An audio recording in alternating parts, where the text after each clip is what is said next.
کے درس کی آخری علامت نمبر 50، لوگوں کے پاس مال اور دولت کی کثرت ہو جائے گی۔ لوگوں کے پاس مال اور دولت کی کثرت ہوگی۔ آپ صلی اللہ علیہ وسلم نے ارشاد فرمایا، لا تقوم الساعہ، قیامت قائم نہیں ہوگی، حتیٰ یکثر فیکم المال، یہاں تک کہ تمہارے پاس مال کثرت سے آئے گا، فیفیزا، اور یہ مال بہنے لگ جائے گا۔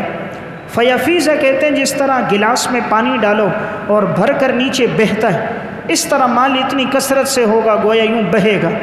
حتیٰ یہم رب المال من یقبل صدقتہ، یہاں تک کہ رب المال ارادہ کرے گا کہ اس کے صدقے کے مال کو کون قبول کرے گا۔ وحتیٰ یعرضہ، وہ آ کر لوگوں کے سامنے پیش کرے گا۔ فیقول الذی یعرضہ علیہ، جس پر مال کو پیش کرے گا کہ یہ میرا مال لے لو، وہ آگے سے کہے گا لا ارب لی، مجھے تمہارے مال کی کوئی حاجت نہیں۔ یہ صحیح بخاری کی روایت ہے۔ اس میں آپ صلی اللہ علیہ وسلم نے فرمایا، قیامت قائم نہیں ہوگی یہاں تک کہ مال کی کثرت ہوگی۔ مال اتنا زیادہ ہوگا کہ لوگوں کے پاس وہ مال بہنے لگ جائے گا، اور کوئی کسی کے پاس مال لے کر بھی جائے گا دوسرا قبول نہیں کرے گا۔ اب یہ علامت یا تو پوری ہو چکی ہے عمر بن عبدالعزیز رحمۃ اللہ علیہ کے دور میں، خلفائے راشدین کے دور میں فتوحات جب بہت زیادہ ہوئیں، اللہ نے مال اور دولت خوب عطا کیا۔ عمر بن عبدالعزیز کے دور میں کوئی مال کا مستحق نہیں تھا، کوئی زکوٰۃ کا مستحق نہیں تھا۔ کوئی زکوٰۃ دینے والا آ کر کہتا میری زکوٰۃ لے لو، وہ کہتا مجھے حاجت نہیں۔ یعنی لوگوں کو اتنا انہوں نے مال دیا، رعایا کو اتنے حقوق ادا کیے، غریبوں کے ساتھ اتنا تعاون ہوا کہ پورے ملک میں زکوٰۃ کا کوئی مستحق ہی نہیں تھا، اتنا انہوں نے غریبوں کا خیال رکھا تھا۔ یہ تو یہ علامت اس دور میں پوری ہو گئی، اللہ نے مال کی اتنی کثرت دی کہ کوئی مال کا محتاج نہ رہا۔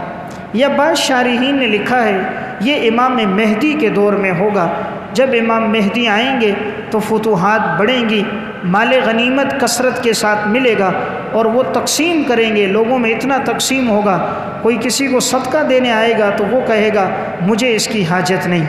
تو بہرحال اس علامت میں آپ نے ایک بات جو بیان فرمائی کہ وہ علامت یہ کہ مال اور دولت کی کثرت ہوگی۔ آج ہم دیکھ رہے ہیں تقریباً غریب سے غریب ہے، اس کے پاس بھی کچھ نہ کچھ دولت موجود ہے۔ پہلے ہوتا تھا کسی کے پاس پیسہ نہیں تھا، آج جو آدمی بظاہر مزدوری کر رہا ہے اس کے پاس بھی اچھے خاصی اس نے بھی دولت اپنے لیے جمع کی ہے، اس نے بھی اپنے لیے مکان جائیداد اس نے بھی بنائی ہے۔ یعنی ہر ایک کے پاس دولت کا کچھ نہ کچھ حصہ ہے۔ انسان اپنے آبا و اجداد کو سوچے، دادا پردادا کے پاس تو کچھ نہیں ہوتا تھا، مٹی کا گھر ہوتا تھا، مٹی کی دیواروں کو لیپا ہوا ہوتا تھا، نیچے ان کے پاس کوئی ماربل لگے ہوئے نہیں تھے، سادگی کی زندگی تھی۔ آج ان کے پاس کتنا مال ہے، یعنی ہر آنے والے دل میں مال بڑھ رہا ہے لیکن بخل بڑھ رہا ہے۔ تو بہرحال یہ 50 علامتیں میں نے ذکر کر دی، 100 علامتیں باقی ہیں۔ زندگی رہی تو آئندہ اتوار کے درس میں اللہ ہم سب کو عمل کی توفیق دے۔